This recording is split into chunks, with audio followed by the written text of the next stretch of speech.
Well, my name is Thomas Edward Woolbright, Jr., and I was born down here at Boynton in May of 1914. Okay, Mr. Woolbright, when did the Woolbright family come to Palm Beach County, and what were the circumstances that brought them here? Well, Mother and Dad came out of south central Illinois, at a town there called Centralia in Central City, but suburb. And they came down here in November of 1912 to spend the winter and never went back. My dad was a coal miner. He was a company man, and the mines were shut down. My mother was a school teacher. And Dad went to helped his brother-in-law, my mother's oldest brother, farm a little patch there in Boynton. They had 5 acres. And after the season was over and they divided up the profits, Dad had more in his pocket than he did when he worked in the coal mine all year. And that coal mine work was a 12-hour shift. And he was the underground superintendent, so he had to be on the bottom an hour before his crew and couldn't leave until an hour after. So he was working a 14-hour day, 7 days a week. And he often told me, he says, from October until April, I never saw the sun. So he loved it down here. And Mother, she was roped right into teaching the first winter that she was down here. When they found out she was a teacher with the school trustees, see, back then each school had a trustee, and they would come and hound her, and she done substitute teaching all that winter. And then Dad bought the 5-acre plot next door to my grandmother's. That was my maternal grandmother. And he built a house on it, and that's the one I was born in, which was just torn down this year to put in a 350-unit apartment complex. What was the address on the house where you were born? Can you zoom in? There's no such thing as an address. It was just on the Dixie Highway. That's all there was to it, south of Boynton. Okay. And I don't know I wouldn't know the number along there now, but the biggest landmark is right across the street is a Denny's fast food restaurant. Can you tighten up a little bit, Mike? How long did they live there? There you go. How is that light? Is that light bothering you too much? Beg your pardon? Is the light bothering you too much? No, that's all right. Okay, Mr. Woolbright, I'm going to go back a little bit. Tell us if you know any of the details of how your family arrived here. You told us the circumstances. Did they drive down or did they come by train? Oh, they come by train. My dad, to get out of the coal mine,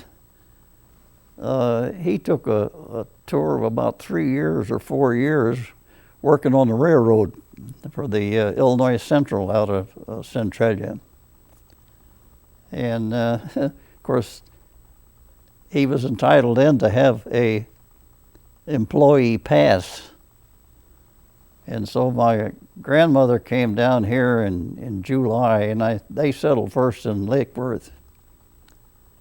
But she came down for her health because Grandma had, she really had TB.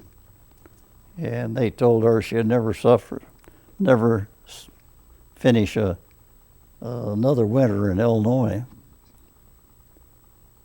So that Dad had a free pass, and he brought he and Mother and then my 3 older brothers.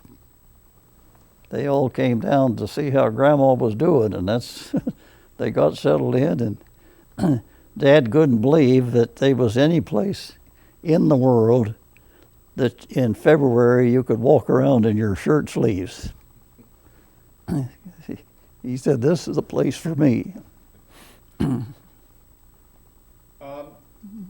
What are your earliest recollections of growing up in this area? Well, of course, there was, being one of 5 boys, it was quite a few recollections. Growing up, some of them are not printable. But anyhow, it was, we look upon it now as a really rugged life. But back then, we never thought anything about it. We thought we were living pretty good because we had a nice house, and one of them had indoor plumbing, which that was really an invocation at that time. Very few people had that. And that house stood right on where the interchange now is on Woolbright Road and I-95.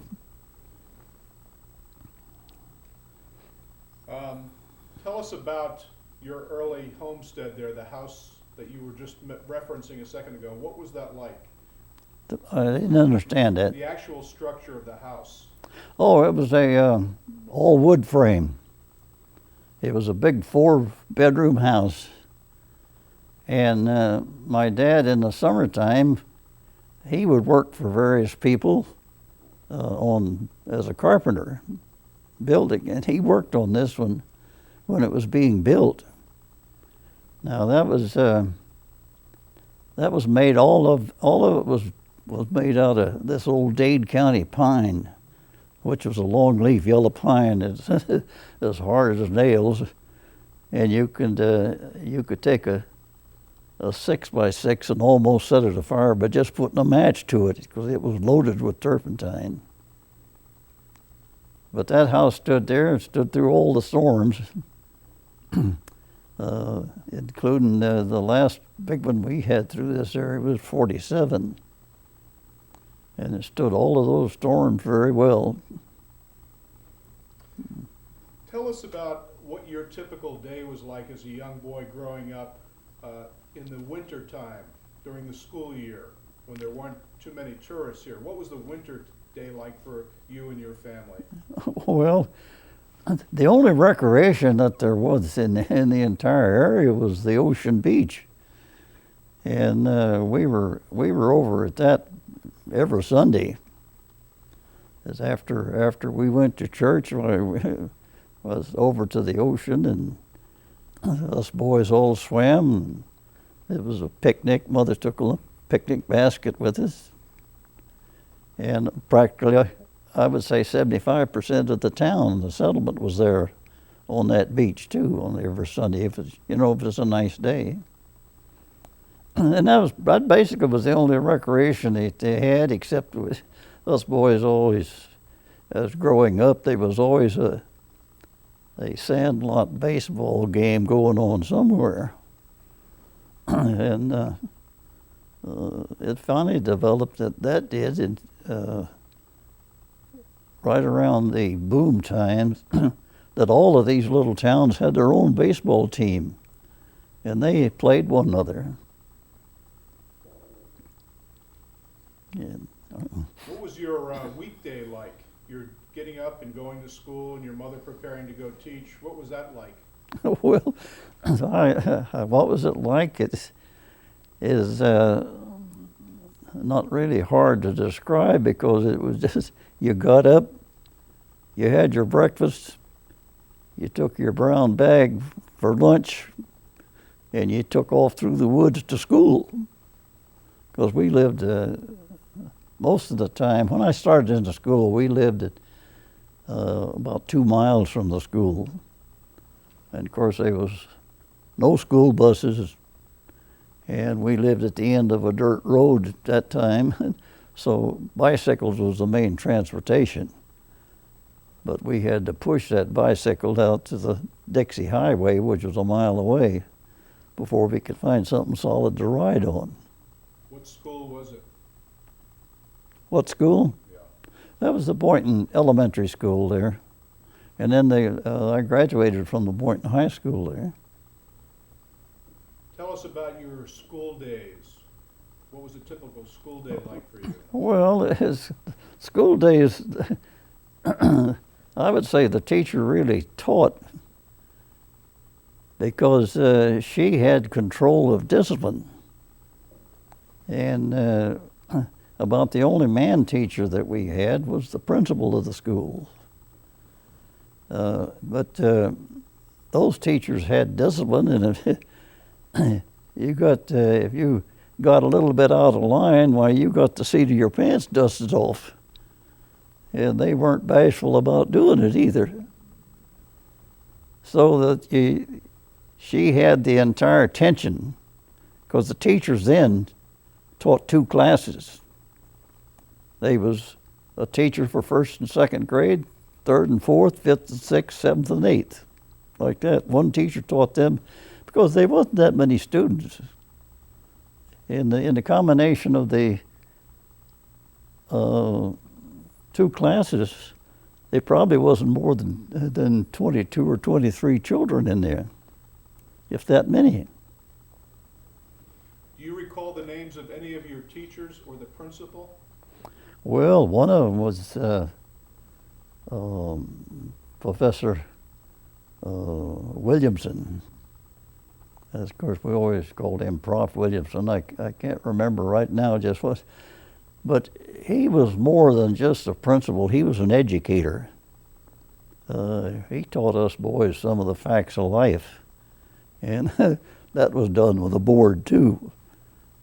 And it was an interesting period of time, but practically, well, the fact is, I don't know of any of the women teachers that I had that were married.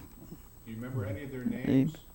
Oh, well, let me see, there's Laura Quayle was my 1st and 2nd grade teacher. She later became Laura Benson. She married into the Benson family there in Boynton. And then my 3rd and 4th grade teacher, I think we had three or 4 teachers that particular year, because we were an ornery bunch. Those boys that was in there, and that's we were now 8, 9 years old, and we got a little rambunctious. Our first teacher, and I can't remember her name either. She only lasted until Thanksgiving and never came back. And the substitute that come in lasted until the Christmas holidays, and she never came back. But the 3rd one I remember well, because she was a retired old maid teacher out of Georgia. And she and her sisters and family lived next door to the school. So the trustee persuaded her to come in. Her name was Miss Dees. And boy, she had discipline. But I think her first day in the class there, that she took, I am sure it's 5 or 6 boys out of that class into the hall room, and you could hear her working them over. And when they come back and said, "Oh, you didn't hear another peep out of them," and the rest of us took notice of that. But every time she come back, she'd always shake her head. In 40 years of teaching, this is the worst class I've ever had in my life. But she straightened us out. She lasted till the end of the year. Who were some of your classmates? Oh, well, of course, there's Lloyd Benson. He and I grew up together. We were born the same year. And, there's another boy, Klein Jordan. And there was the Andrews boys, Lee and Kermit. Of course, after we got when we got into high school, of course, the 2 Andrews boys were not ever in the same classroom together, because they were about 2.5 years apart.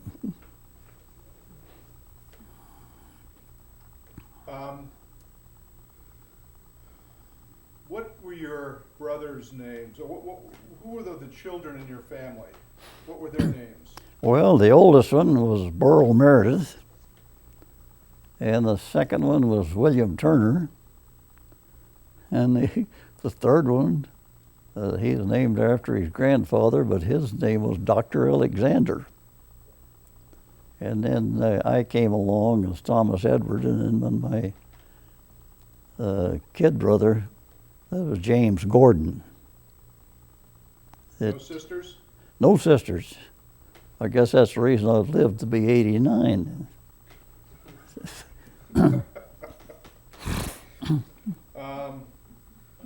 What did you do after school? When school got out and you had the rest of the day off, what did you do? Well, of course, we never got out of school until 3:30. We started at 8 in the morning. And, of course, we had 2 recesses in there, morning and afternoon, and then we had an hour for lunch. But it was 3:30 before we got out, and those boys had chores to do, you know. I don't care what kind of family that you're or where you live. Well, we had chores that had to be done.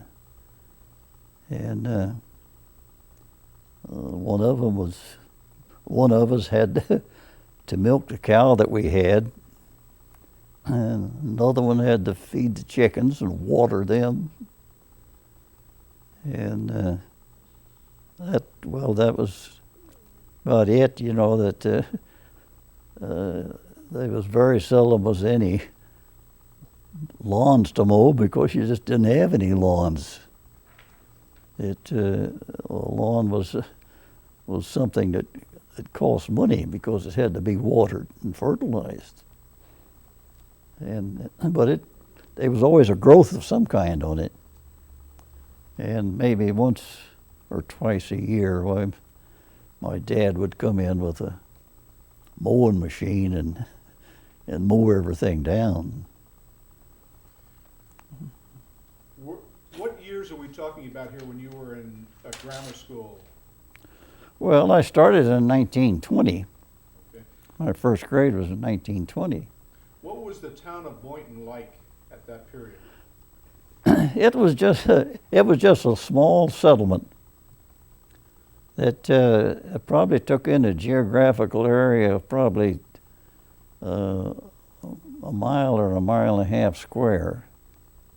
And they were people all around there. They had a population of, I would say, I have heard the figures, but I don't remember exactly, but there's somewhere around 300 to 400 people. But it was never chartered until 1921. Now, there was a railroad station there? Oh, yeah. And a highway. What are some of the recollection you have of these early transportation systems in this area? Well, of course, the transportation and the roads. So areas were kind of, I would have to call them today's standards, they were pretty rugged. Dad he started out working for a Lake Ida pineapple company, and where we lived on the hill, the company had 30 acres of pineapples there, and they bought a Ford truck.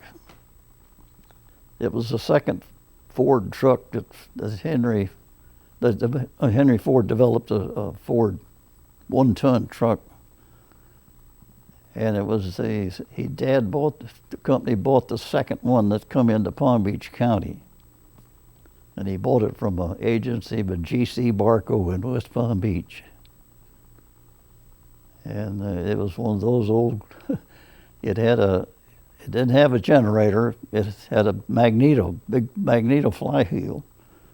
And it had 4 coils that boosted that electrical charge that the magneto generated. You had to get out and really kick that crank pretty hard, or twist it pretty hard to get the car started. But if after it once got started, don't put your finger in on top of those coils to do some adjustments on it, because it'd knock your socks off. It really was a charge, but it was an old worm drive. It had no universal in the back. It was an old worm drive. Are there any buildings from that era that survive today? Well, the biggest one that survived is the Delray Beach Women's Club that was built in 1926. It's been declared a historic building. The Delray Beach or the Boynton Beach? Was it Delray Beach Women's Club or the Boynton Beach Women's Club? Honey, I'm Delray sorry. Beach Women's Club or the Boynton Beach Women's Club? Hmm? The Delray Beach Women's Club or the Boynton Beach Women's Club? Oh, there's the Boynton Beach Women's Club. Yeah. Any others that have survived? Any other buildings that have survived? Well, there is downtown. There's one building there that was there ever since I can remember. That was a building that had a group of stores down below, and upstairs was rooms that rented out. They had the name of it of the Joneses run it. And I don't remember it had a name at all. They couldn't call it the Boynton Hotel because Major Nathan Boynton had already built a hotel over on the beach, and he called that the Boynton Hotel. Of course, that was a tourist. He was only open in the wintertime at that one. What about your day during the summertime when there was no school? And by the way, Debbie, this you see here, that's just a bad cable. We can camera to the monitor. Don't worry about that. Well, What was your day like in the summertime when there was no school? well, us boys, we had lots of woods to run in, and we were constantly out in those woods. And I think we cleared the wildcats and panthers out of that area when us four boys rather. My kid brother, he wasn't born until 1924, so he didn't do much in that line. But we roamed the woods all the time.